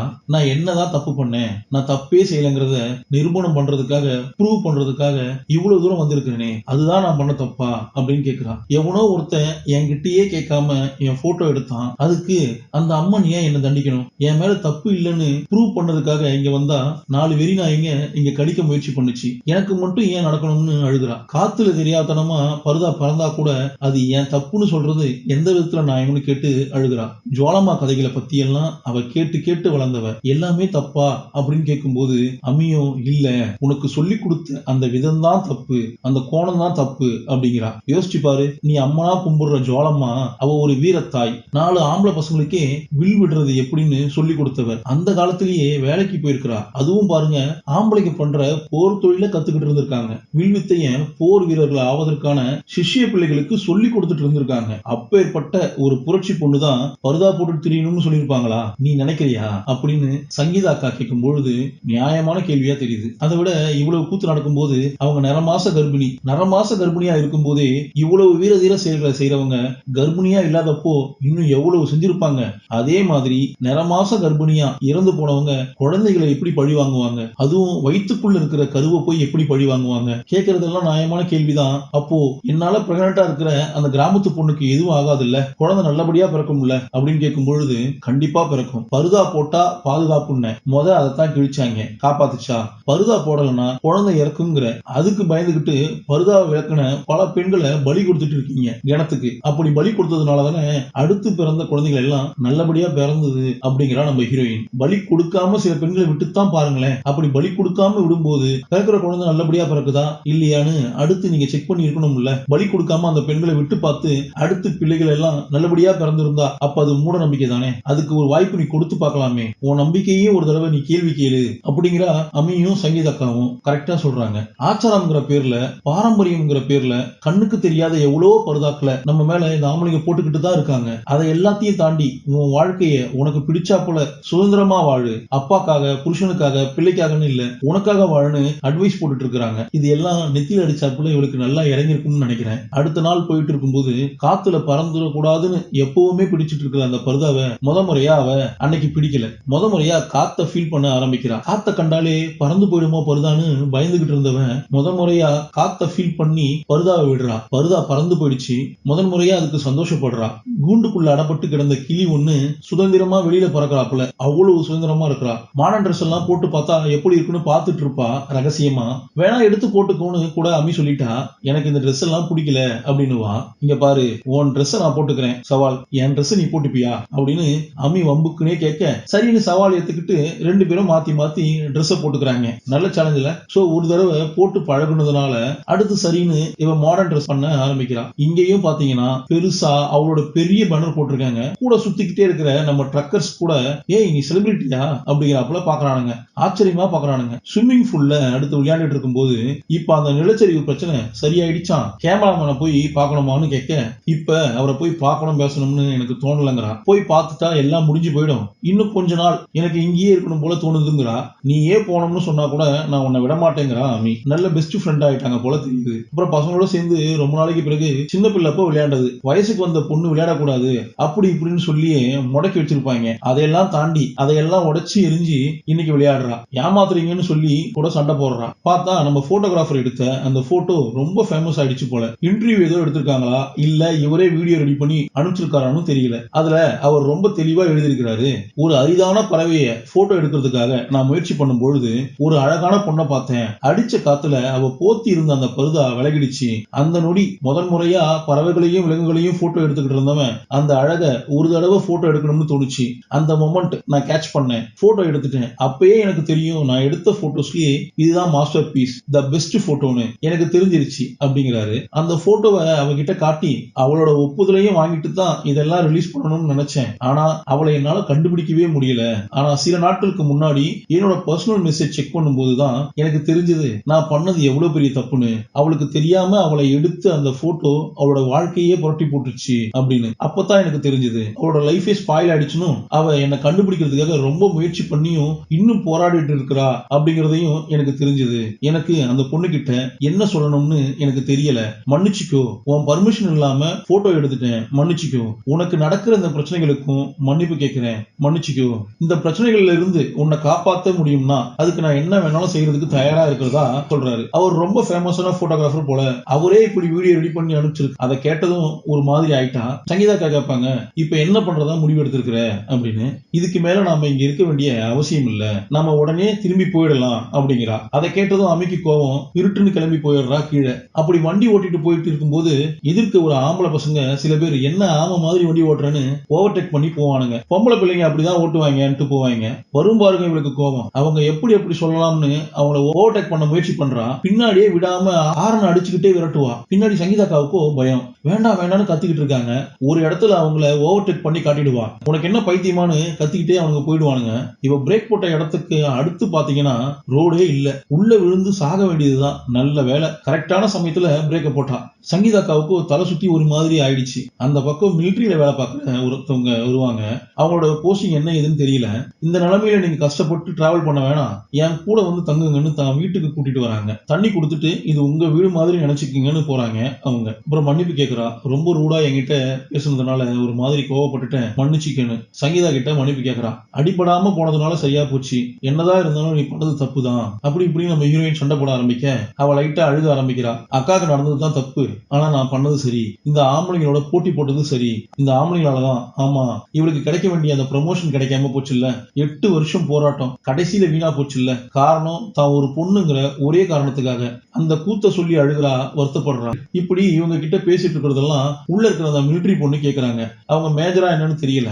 இந்த பக்கம் பார்த்தா அப்பா சமைச்சு வச்சது நல்லாவே இல்லைன்னு பையன் தட்டை தள்ளி விடுவான். கோவத்துல புளின்னு ஒரு அரவிட்டுருவாரு. அதை பார்த்ததும் அக்கா சாப்பிடாம கிளம்பிட்டா. இந்த மாதிரி பையனை அடிச்சிட்டு இருக்காரு. அப்பா எரிஞ்சு எரிஞ்சு விடுறாரு. பொண்ணே போன் பண்றா. உடனே அப்பா போனை புடுங்கி சங்கீதாவை போட்டு செம்ம திட்டுறாப்புல. ஊருக்கு போய் 2 வாரம் ஆகுது. எவ்வளவு வேலை தான் நான் பாக்குறது. பிள்ளைகளை பத்தி நினைப்பே இல்லையா உனக்கு? உங்க அத்தையை மட்டும் பாத்துக்கிட்டா போதுமா உனக்கு? அப்படி இப்படின்னு சத்தம் போட ஒரு 2 நாள்ல வந்துடுறேன்னு டைம் கேட்கறா. உன் மனசு வருத்தப்படக்கூடாதுன்றதுக்காக அவனை அனுப்பிச்சேன் பாத்தியா, அதுதான் நான் பண்ண பெரிய தப்பு. நீ வரவே வேணாம் வெய் அப்படின்னு சொல்லி போனை வச்சிடறாரு. என்னாலதான் உங்களுக்கு இவ்வளவு கஷ்டம், பிள்ளைங்க கூட அங்க கஷ்டப்படுறா போல தெரியுது, நம்ம ஊருக்கே போயிடலாம், திரும்பி போயிடலாம் அப்படிங்கிறா. அப்பதான் சங்கீதா, சின்ன வயசுல என் அப்பா அம்மாக்காக வாழ்ந்தேன், அடுத்து என் புருஷனுக்காக வாழ்ந்தேன், இப்ப என் பிள்ளைகளுக்காக வாழ்றேன். எல்லாத்தையும் விழுந்து விழுந்து நாமளே கவனிச்சுட்டு இருந்தா என்னைக்காவது ஒரு நாள் அவங்களும் எப்படி வாழணுங்கிறத கத்துக்கணும்ல. சொல்ல போனா நான் தான் உனக்கு தேங்க்ஸ் சொல்லணும். இந்த உலகம் எவ்வளவு பெருசுங்கிறத நீ எனக்கு காட்டிட்ட, எவ்வளவு அழகானதுங்கிறதையும் நீ எனக்கு காட்டிட்ட. இதையெல்லாம் நான் பார்த்ததே இல்ல, ரசிச்சதே இல்ல. இந்த மலைங்க, இந்த மனுஷங்க, இந்த புது அனுபவம் உன்னாலதான் அப்படின்னு தேங்க்ஸ் சொல்றா. இந்த பக்கம் பார்த்தா நம்ம அம்மி சரக்கடிச்சுக்கிட்டு கண்ணா பின்னான்னு பேசிட்டு இருக்கிறா மிலிட்டரி பொண்ணு கிட்ட. கல்யாணம் பண்ணிக்கணும், பிள்ளைகளை பெத்துக்கணும், பிள்ளைகளை வளர்க்கணும், இதுதான் அவ வேலையா. இதையெல்லாம் தாண்டி எவ்வளவு இருக்குது. உன்ன மாதிரி என்ன மாதிரி புரட்சிகரமான பெண்களை பார்க்கறதே கஷ்டம்ங்கிறா அம்மி. பீரியட்ஸ் காரணம் காட்டி லீவ் எடுக்கிறாங்க. அப்ப எல்லாம் எப்படி முன்னேற முடியும்னு சத்தம் போட்டுக்கிட்டு இருக்க அப்ப அந்த மிலிட்டரி பொண்ணு, உனக்கு ஒரு விஷயம் தெரியுமா, பீரியட்ஸ் காலத்துல நானும் பர்சனல் லீவ் எல்லாம் எடுத்திருக்கிறேன் அப்படின்னு சொல்லுவாங்க. பொண்ணுங்க எல்லாம் மேக்கப் பண்றதுக்கு தான் லாகிங்கிறா, எனக்கு மேக்கப் பண்ண பிடிக்கும் தான், என் புருஷன் எப்ப பார்த்தாலும் மேக்கப் கிட்டா வாங்கி போடுறேன்னு கூட திட்டிக்கிட்டு இருப்பான், கம்ப்ளைண்ட் பண்ணிட்டு இருப்பான் அப்படின்னு சொல்லும்போதுதான், எது உங்களுக்கு கல்யாணம் ஆயிடுச்சா அப்படின்னு கேக்குறா அமி. ஆமா, லவ் பண்ணி கல்யாணம் பண்ணிருக்கிறேன், என் புருஷனுக்கு மாஞ்சி மாஞ்சி செய்யறது பிடிக்கும், சமைக்க பிடிக்கும், பிள்ளைகளை பெத்துக்கணும்னு ஆசை, இப்படி எல்லாம் தான் நீ சொல்றல்ல ஒரு டிபிக்கலான பெண்கள் எல்லாம் இதைத்தான் பண்றாங்கன்னு, அதையும் சேர்த்து பண்றேன். ஒர்க்கிங் உமன் எப்படி இருக்கணும்னு நீ சொன்ன, அதையும் சேர்த்து பண்றேன். அப்ப என்ன எந்த கேட்டகரியில வைப்ப அப்படின்னு கேக்குறாங்க. நியாயமான கேள்விதான். துப்பாக்கி சுடுற போட்டியில பதக்கம் வாங்கினவங்க இவங்க. ஒரு பொண்ணு இங்க எப்படி இருக்கணுங்கிறத யாரு டிசைட் பண்ணணும்? சமூகமா, நீயா, நானா? அவங்கள, அவங்க வாழ்க்கைய அவங்க முறையா அவங்க தான் முடிவு பண்ணணும். இதை இந்த ஆம்பளை சமூகம் அவ்வளவு ஈஸியா புரிஞ்சிக்காது, புரிஞ்சிக்க முயற்சியும் பண்ணாது. ஆனா ஒரு பொண்ணா உன்னால புரிஞ்சிக்க முடியும்ல.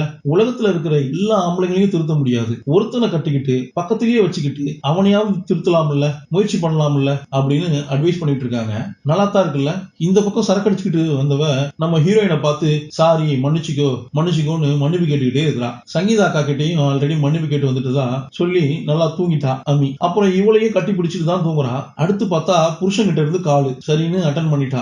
எப்பதான் வரப்போற அப்படின்னு சத்தம் போடுறாரு. நீ வரியா இல்ல நான் வரட்டுமா அப்படின்னு கேட்கிறாரு. வரீங்களா, சரி வந்து என்ன கூட்டிட்டு போங்க, நான் தர்மசாலால இருக்கிறேன் அப்படின்னு சொன்னதும் அவர் அரண்டு போயிடுறாரு. தர்மசாலாவா, வட இந்தியாவா, நார்த் இந்தியாவான்னு கேட்க இந்த ஜெனரல் நாலேஜுக்கு எல்லாம் ஒன்னும் குறைச்சல இல்ல. இந்த அக்கறை குழந்தை குட்டி மேல குடும்பத்து மேல இருந்திருந்தா கொஞ்சம் நல்லா இருந்திருக்கும். ஒரு பிடி பிடிக்கிறாங்க. உங்களுக்கு ஒரு விஷயம் தெரியுமா, எனக்கு சின்ன அத்தனையே ஒருத்தி கிடையவே கிடையாது அப்படின்னு சொன்னதும் ஷாக் ஆயிட்டாரு அவரு. அவங்க செத்து போய் 10 வருஷம் ஆகுது சொன்னதும் இன்னும் ஷாக் ஆயிட்டாரு. என்னோட சொந்தக்காரங்கள்ல யாரு இருக்கிறா, யாரு போயிட்டாங்கிற அந்த பேசிக் நாலேஜ் கூட உங்ககிட்ட இருக்குதா அப்படின்னு ஒரு பிடி பிடிக்கிறா. எதுக்கு இப்ப கால் பண்ண, உங்களுக்கு சமையல் செஞ்சு வைக்கணும், வீட்டு வேலை செய்யணும், பிள்ளைகளை பாத்துக்கணும், உங்களுக்கு சேவை செய்யணும். இப்ப கூட உங்க பிள்ளைகளை பாத்துக்கிறதுக்கு உங்களுக்கு கஷ்டமா இருக்கு அப்படித்தானே?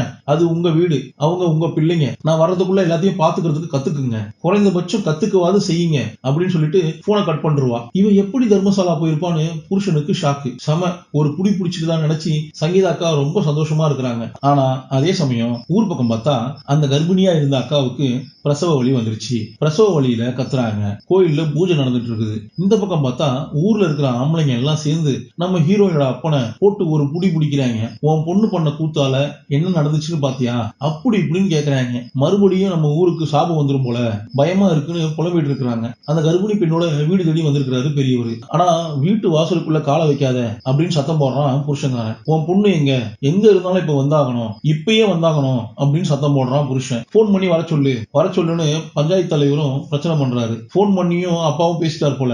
ஒழுங்கா சீக்கிரமா வந்து சேரு, இல்ல உங்க அப்பா இருக்க மாட்டான், பொண்ணு போட்டுருவோம்னு பஞ்சாயத்து தலைவரும் மிரட்டுறாப்ல. அப்பா ஒடிஞ்சு போய் உட்கார்ந்துட்டு இருக்காரு. பிளாஷ்பேக்ல பார்த்தா இவங்க அம்மா இறந்து போயிருப்பாங்க. ஸ்கூலுக்கு போன பொண்ணு வந்து பார்த்து கதறி அழுவா. கடைசியா அம்மா முகத்தை பார்க்கணுமேனு சொல்லி அம்மாவோட முகத்தை இறந்து போன நிலைமையில முகத்தை பார்க்கணும்னு விளக்குவா பாருங்க அந்த பர்தாவை. அங்கேயே வச்சு அப்பா பள்ளிர்னு ஒரு அளவிடுவாரு. அந்த நொடியை நினைச்சு பாக்குறா இவன். இந்த வீட்லயும் இங்கேயும் அந்த மேகசின் கிடக்குது. ஸ்கூல்ல எல்லாம் போய் படிச்சிருக்கிறா. இங்கிலீஷ் எல்லாம் ஓரளவுக்கு நம்ம ஹீரோயினுக்கு தெரியும். முறையா அந்த மேகசின்குள்ள என்னதான் இருக்கு அப்படின்னு பாப்போம்னு சொல்லிட்டு ஓபன் பண்றா. விமானத்தை ஓட்டக்கூடிய பெண்களை பாக்குறா. பரதநாட்டியத்துல பத்மஸ்ரீ அவார்டு வாங்கினவங்கள பாக்குறா. நீச்சல் போட்டியில சாதிச்ச ஒரு பொண்ணை பாக்குறா. போலீஸ்ல நேர்மையா நடந்துகிட்ட பொண்ணோட போட்டோவை பாக்குறா. சினிமால சாதிச்ச ஒரு பொண்ணோட போட்டோவை பாக்குறா. அப்பையும் அடுத்த பேப்பர் பாருங்க, லீவ் யுவர் மார்க், உன் போட்டோ இங்க வரணுங்கிறாப்ல பிளாங்கா ஒரு பேப்பர். அங்க இருக்கிறதையும் பாக்குறா. கட் பண்ணா இப்போ தான் கிராமத்துக்கே திரும்ப வந்துட்டு இருக்கிறா. அப்படி வர வழியில சில அடக்கம் பண்ண இடம் மட்டும் கேப்பாரட்டு ரொம்ப கேவலமா இருக்கும். அந்த இடுகாட்டை தாண்டித்தான் இவ கிட்ட வரா. ஐயரு, ஊர்ல இருக்கிற ஆம்பளைங்க எல்லாம் மொத்தமா உட்கார்ந்து இருக்கானுங்க.